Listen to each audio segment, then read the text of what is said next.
Assalamu alaikum wa rahmatullahi wa barakatuh.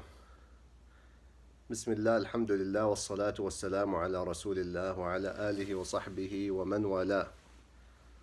I praise Allah and thank Him, and I ask Allah to send His praise, peace, and blessings upon His beloved Prophet Muhammad sallallahu alaihi wasallam, his family, his companions, and those who follow them in excellence until the Day of Judgment. Alhamdulillah, Allah subhanahu wa ta'ala has blessed me to be able to study in Medina and to submit my PhD thesis. Alhamdulillah, I was able to study in the College of Sharia and then do a master's in fiqh and a PhD in fiqh. And Allah blessed me to be able to study with the ulama of Medina, the scholars of Medina. And people always, the students who come when we get together, always ask me about how to seek knowledge and what are the keys to knowledge. And they hear so many different things, and they see so many different classes, they see so many different books, they see so many things online. And there's so much going on, whether in the city or on the internet, or hundreds and thousands of books and hundreds and thousands of lectures. So they get confused, where do I begin, how do I start, and how do I tread the path of scholarship and knowledge?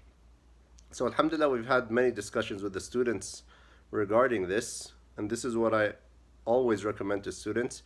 It is called at-ta'sil al-ilmi. At-ta'sil al-ilmi, how to have foundation, how to build a foundation in the sciences of Islam, how to build a foundation in the ulum al-shar'iyya wal-arabiyya, the sciences of Islam and Arabic. And inshallah, in this episode, I will try to break it down, and it might need several episodes to go more in depth, but I will try to give the most important points to explain to any student who wants to study the Sharia, who wants to study Islam, and who wants to know the path of scholarship, how it's done. Now, it is not an easy matter. It will take work. It will take a lot of hard work. It's not going to be by reading a few books or reading a few articles or listening to a few lectures. That is not the way at all to tread the path of scholarship and to gain ta'sil ilmi, foundational knowledge. Rather, it will require a lot of work and dedication learning Arabic, memorizing the Quran and a lot of the mutun that the scholars have written, and understanding them properly, and following a step-by-step method in the different Islamic fields. It takes many years, but it will bring its fruit, and this is the way that the scholars of the past have followed, and there is no other way that I know of that can bring about scholars. So let's begin with the issue of seeking knowledge. How do we begin? I'm not going to talk about the virtues of knowledge. I'm not going to talk about the beauty of gaining Islamic knowledge and so forth. I'm going to go straight into how to study. First and foremost, the most important thing after having ikhlas and a sincere intention to seek knowledge, a person must study the Arabic language. If they do not know the Arabic language already, they will have to go through a program which teaches them the Arabic language, the classical Arabic language, as well as a bit of the modern Arabic language. And there are many programs and curriculums written, like Al-Arabiyya Bayna Yadayk, the Medina program, and different other curriculums and programs. You will need a good teacher, and you will need to follow this program until you reach a level of mastery or close to mastery, so where you're almost equivalent to an original Arabic speaker. This might take 2 years if you study hard. This might take 3 years. In terms of time and your constraints and your abilities, that differs from person to person. But you have to go through a strong Arabic program and take it very seriously that you learn the Arabic language and you strengthen all skills, from vocabulary to grammar to listening to speaking to writing to reading.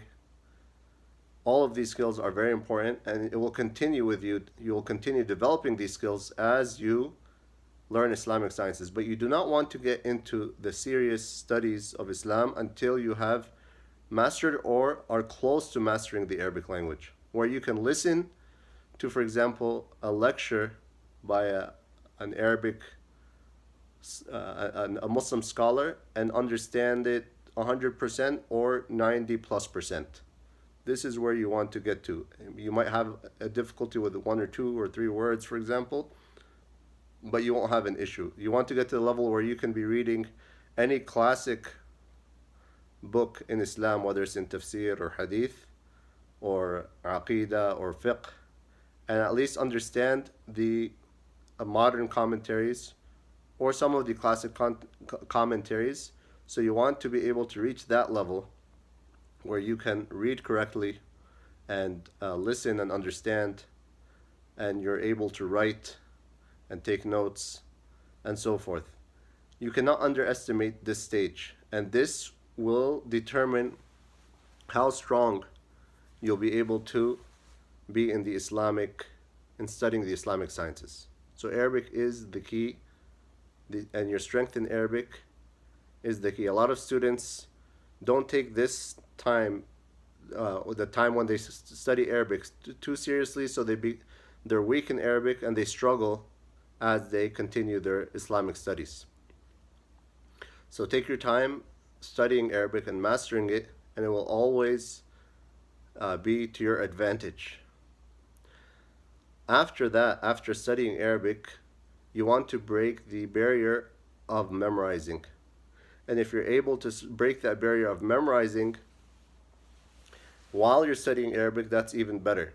So if you're studying Arabic full-time or close to full-time, and you're able to start memorizing with a teacher and reviewing what you memorize, that would be amazing. Breaking the barrier of memorizing and not fearing memorization of anything is very important. A lot of people from the West are afraid to memorize. They say, I can't memorize, only Arabs can memorize. It's so hard. I've tried to memorize the Quran or tried to memorize and it's difficult. I can't retain it, and so forth. Most people are able to memorize, whether it's Quran or any other texts. It's just that they have to break the barrier, follow a systematic method of memorization and review, and be continuous and consecutive, and not stop. And the first thing a person should memorize is the Quran, as well as some of the adhkar of the morning and the evening, of the different adhkar that are found in books like Hisn al-Muslim and other books, and al-Arba'in al-Nawawiyah, the 40 ahadith or 42 ahadith of Imam al-Nawawi, along with the additions of Ibn Rajab. These are foundational ahadith that a person must know, and these adhkar a person must know, and a student of knowledge should never doubt that he must and should memorize the entire Quran. And it can take 2 to 4 years depending on how fast you memorize. The point is not how fast you memorize. The point is memorizing systematically with mastery.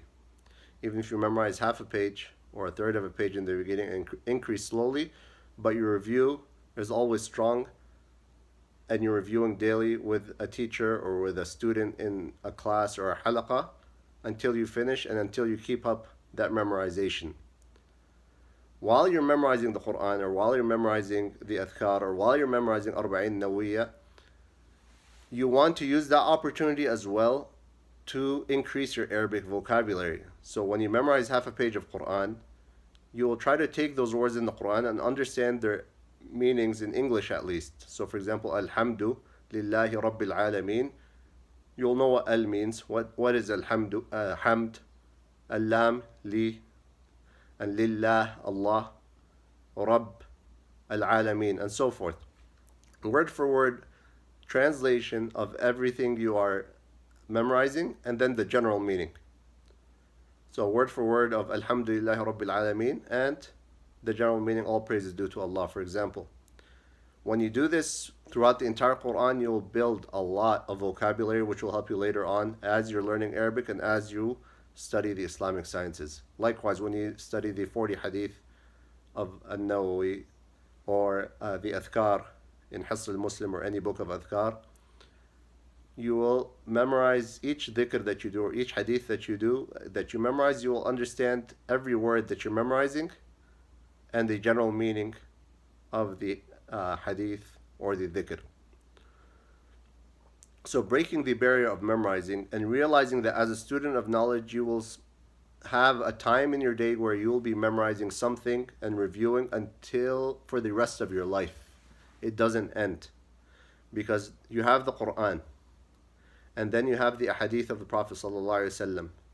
Then you have these short mutun, beginner texts called mutun in the various Islamic fields. And then you have advanced mutun, which are longer Islamic texts in the various Islamic fields. And then you have Arabic poetry, which is also important and strengthens your Arabic and your understanding of the Quran and Sunnah. But in a systematic way and prioritizing what's most important, a student of knowledge will begin with the Quran and begin with memorizing along with it the Adhkar of Hisn al-Muslim and the 40 hadith of An-Nawawi. While they're learning Arabic or after they learn Arabic, preferably if they can do both at the same time and use the memorization of the Quran and memorization of the Adhkar and Arba'in Nawawiyya as a way to strengthen their Arabic, that would be ideal if they are able to. If they're unable to and they need to study Arabic first and then begin a memorization program of the Quran and the Arba'in Nawawiyya and the 40 hadith, that's fine as well. After a person finishes that stage, and it might overlap with a person's studies, but preferably a person can get that out of the way so that they can after that review and focus on gaining ta'sil, foundational knowledge. So here a person now learned Arabic and they memorized the Quran and know word for word meaning of the words of the Quran and Arba'in Nawawiyya and the Adhkar. Now they are going to get into the Islamic sciences. The Islamic sciences are of two types, maqasid and ulum ala. Maqasid are goals in and of themselves. So learning the Quran and its meaning is a goal. Learning the ahadith and their meanings is a goal in itself. Learning the rules of fiqh is a goal. Learning the rules of or the aqidah is a goal. Inheritance is part of fiqh. It's a goal. The adab, the etiquettes and manners of a Muslim and so forth is a goal. As for the ulum al-ala, which are tools that help you understand and help you understand the language of the ulama and give you the tools to be able to arrive at a conclusion and be able to derive a rule or to know the stronger opinion. These are called ulum al-ala. And in Arabic we have, for example, al-nahu, Arabic grammar, and i'rab, al-sarf, which is morphology and how the word changes into different formats. One word like hamida can have so many different words. The past tense, the present tense, the future tense, the subject, the object, and so forth. All of this is studied in sarf. So you have hamida and then hamid and mahmud, hamida yahmadu hamdan, and hamid and mahmud, and muhammad, muhammad, and so forth. You have all of these different forms of a word, whether it's فعل ماضي, مضارع, أمر, مصدر, اسم فاعل, اسم مفعول, اسم زمان, اسم مكان, and so forth, which help you expand your understanding of the Arabic language, and that one word becomes 50 words all of a sudden through sarf. You have balagha, Arabic eloquence, studying the sciences of eloquence in the Arabic language, a very important subject that is studied.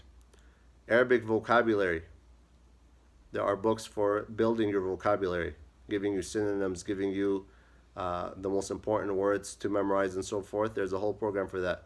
Imla, how to write properly in Arabic, because sometimes it's difficult with the rules of Hamza and the rules of Alif and so forth. A student needs to understand the rules of writing in Arabic correctly. And we see mistakes from even adults in writing Arabic because they don't know the basic rules of Imla or how to write properly in Arabic. They might be able to write, but when it comes to the Hamza at the end or in the beginning, they won't know where to put it, or in the middle.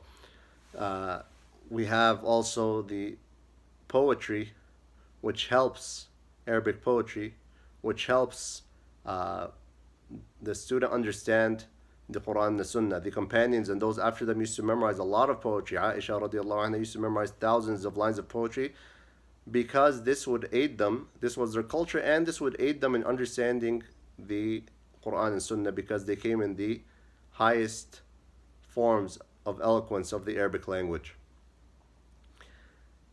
So these are some of the sciences in the Arabic language which aid a person in studying Islamic sciences. The stronger you are in Nahu and Sarf and Balagha and Arabic vocabulary and so forth, you'll have less of a hard time understanding the ulama, especially when they speak about these issues, or when the ayah or the hadith or the ruling has to do with the meaning of a certain harf, ila, an, the ba, for example, or a nahu rule, or a sarf rule, or a balagha rule.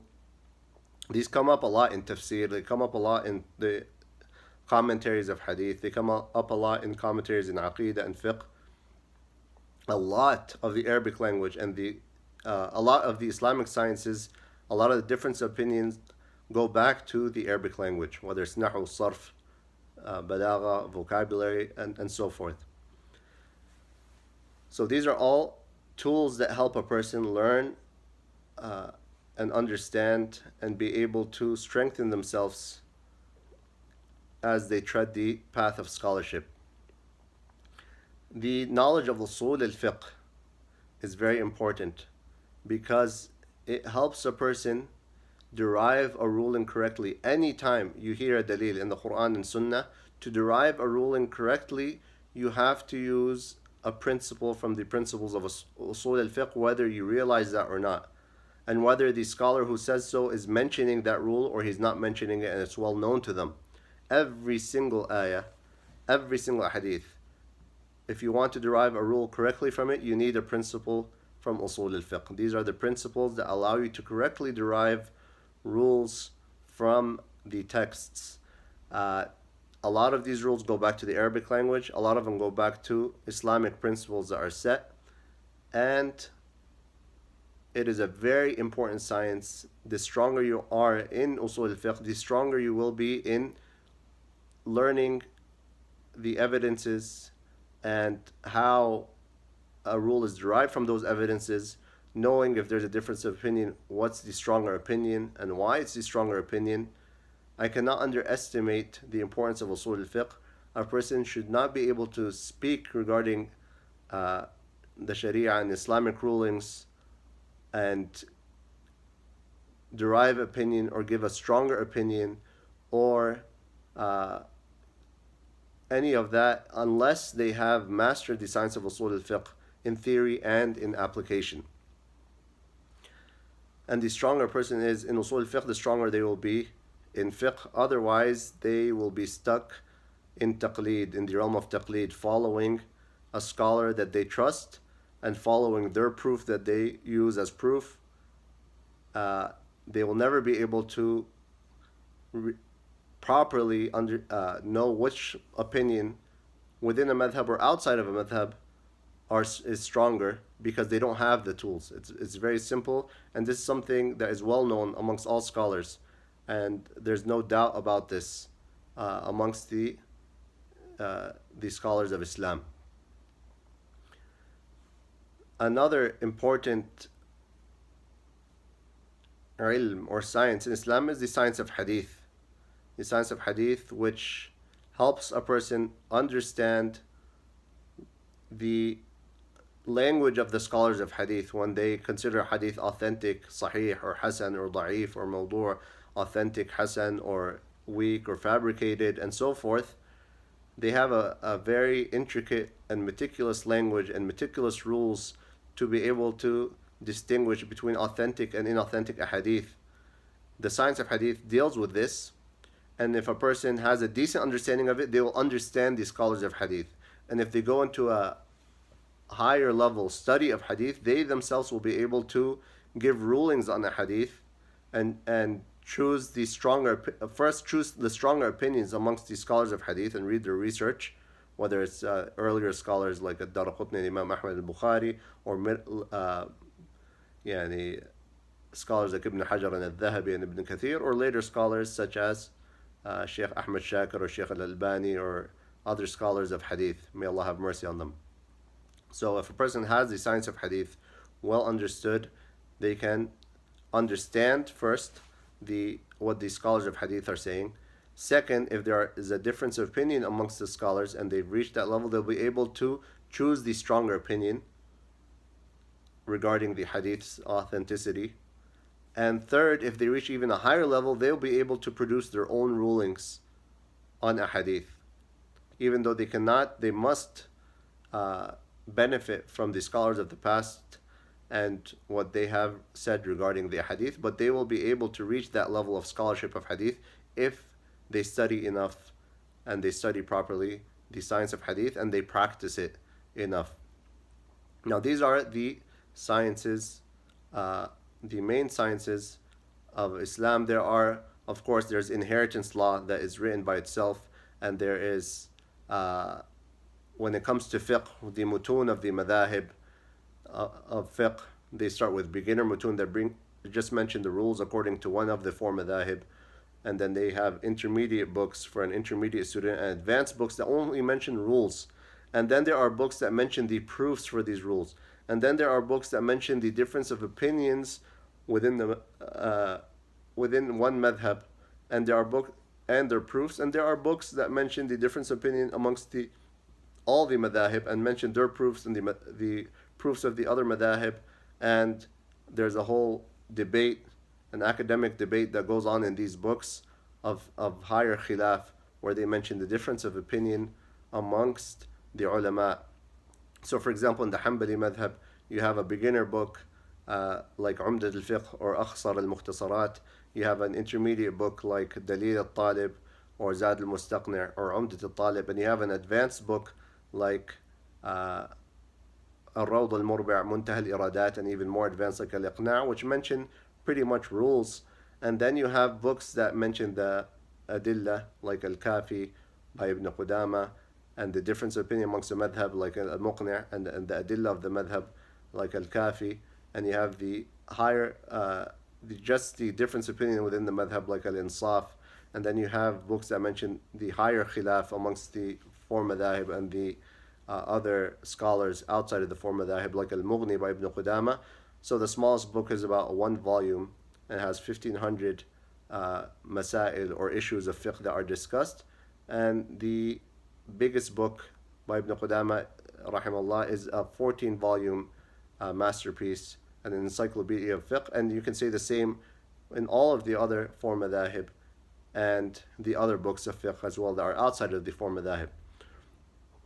Then you have with the madhahib, along with the madhahib, you have the usul of that madhahib, usul al-fiqh. You have qawaid fiqhiyya books, fiqh maxims that deal with that madhab's principles of fiqh or maxims of fiqh, which are also very important after studying a madhab to study those fiqh principles or fiqh maxims or al-qawaid al-fiqhiyya. You have the ulum al-Quran, tajweed, and the qira'at, and usul al-tafsir. All of these are different sciences. You have mantiq, logic, which comes a lot in aqidah and in usul al-fiqh. You have adab al-bahth wal-munadara, the etiquettes of debate and research in Islam and in the Islamic sciences, a very important science. You have Sirat al-Rasul sallallahu alayhi wa sallam, from small, short poems that are memorized, and then intermediate texts and higher texts and more advanced texts. So you always have in all of these fields a beginner book, an intermediate book, an advanced book. Now, what a student wants to do is start taking one metin at a time and memorizing it and understanding it with a teacher. And a person might say that's so much and that's so difficult. And we forgot to mention Aqidah. Of course, it has its own books and mutun that are basic, intermediate, advanced, and then encyclopedic books and refutations. A person wants to start studying the small mutun, going through a small metin that they memorize, which is a small text in the different sciences. So they'll, for example, start off with Nahu, with a book like Ajrumiya or the poem of Ajrumiya, and then in Sarf they can start with Bina al-Af'al, in Balagha they can start with Mi'at al-Ma'ani or Al-Jawhar al-Maknoon, or in Usul al-Fiqh, Nazm al-Waraqat or Al-Waraqat, and in Usul al-Tafsir Muqaddimah, في أصول التفسير by Shaykh al-Islam ibn Taymiyyah, or the Muqaddimah of Ibn Juzay's علوم التسهيل, which is his tafsir. The Muqaddimah is in علوم al-Quran, a very beneficial book in علوم al-Quran. In Aqidah, they can start with the shorter mutun in Aqidah that they'll memorize and study. For example, Usul al-Thalatha or Kitab al-Tawheed, and then Aqidah al-Wasitiyya, and Lum'at al-I'tiqad, and then al-Tahawiyya. These are all books that are to be studied in a certain order. In fiqh, you have a short method like Umd al-Fiqh or Akhsar al-Mukhtasarat that you would just study and understand, memorize and understand that book without going deep.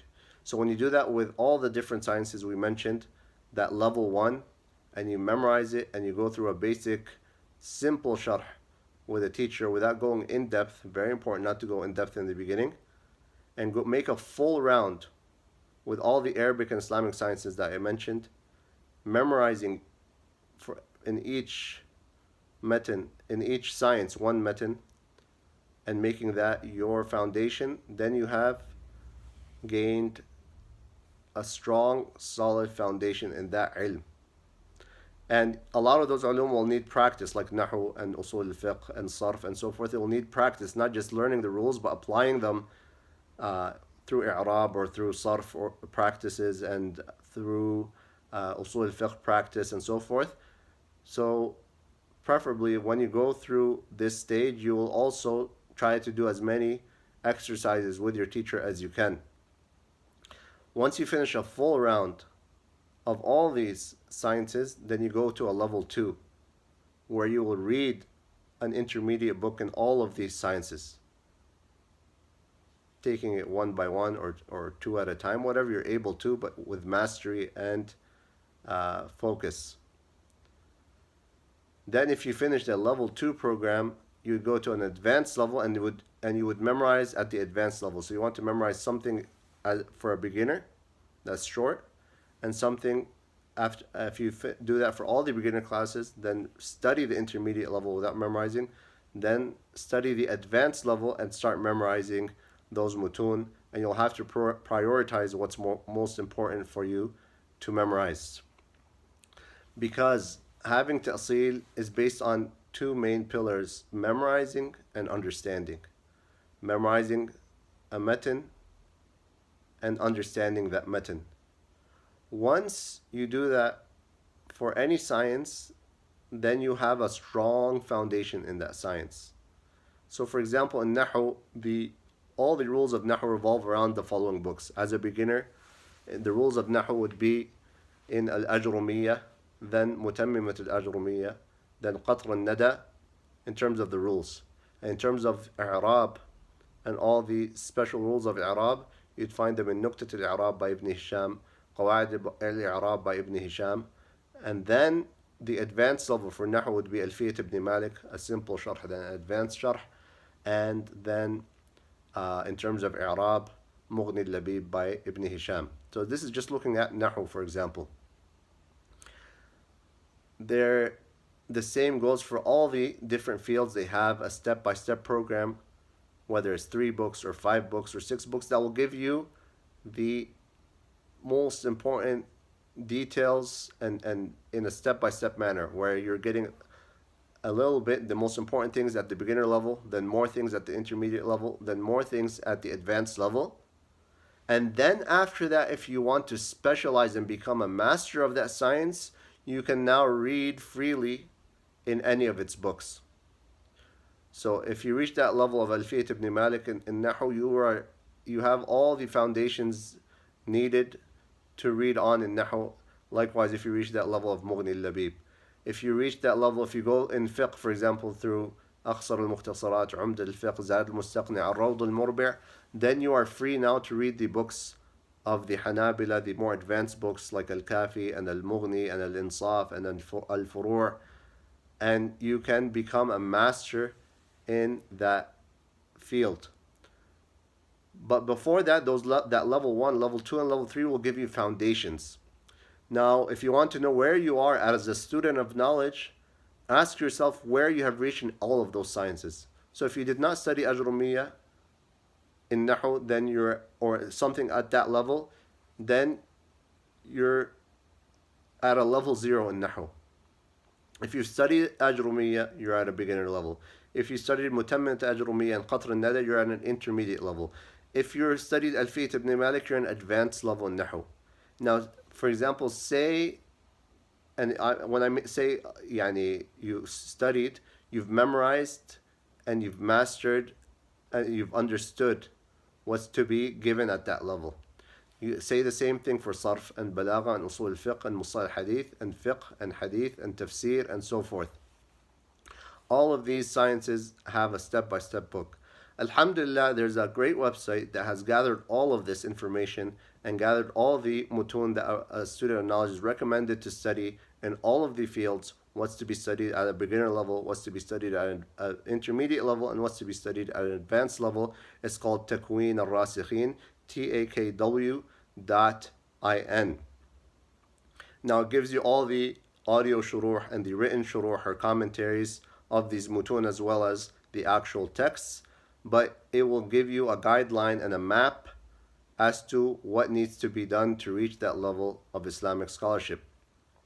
Now the issue is, a lot of students who go to the Jamia or to go to study in an Islamic university, they learn Arabic in 2 years quickly, and then they're thrown in the deep end in one of the colleges of either Sharia or Hadith or Quran or Arabic or Da'wah and Usul al-Din, and they're reading advanced books in all of in their specialty. So they're reading advanced books in Sharia and Fiqh and Usul al-Fiqh. In Arabic, they're reading advanced books in Balagha and Nahu and so forth.